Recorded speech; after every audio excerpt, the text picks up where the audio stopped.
tatanungin kung ready na ba sila sa interview. Kaso, pagdating ko doon, nagkakagulo na sila. Ano kami? Tawag niya ata sa akin nanay. Sila sa ospital. Nandito lang si Nana.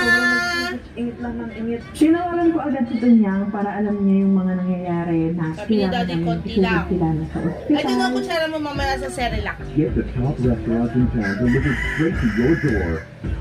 Download the Food Panda app and order food you want. You can go upstairs if you want.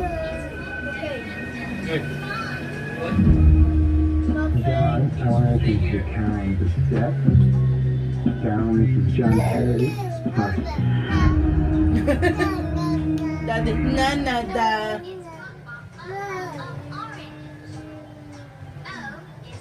Why is Daddy so, looks scared, looks angry?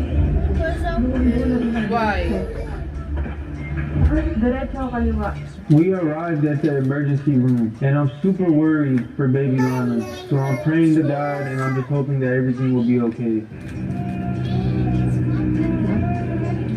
She never made this much for her. Kaso nga lang, hindi siya humihinto ng at saka yung Tapos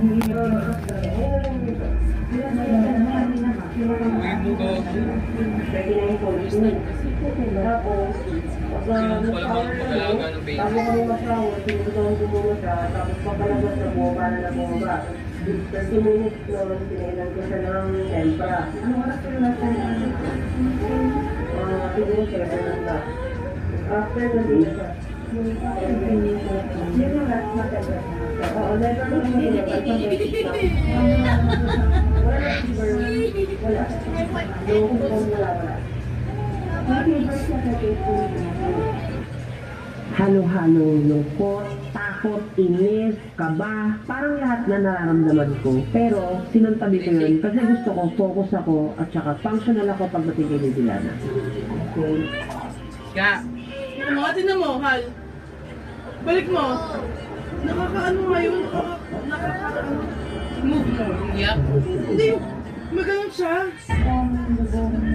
Ako, yes, daddy, yes.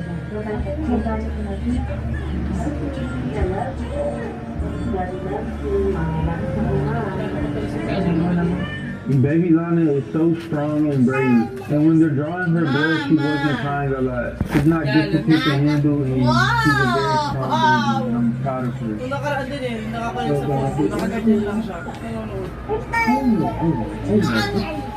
Oh,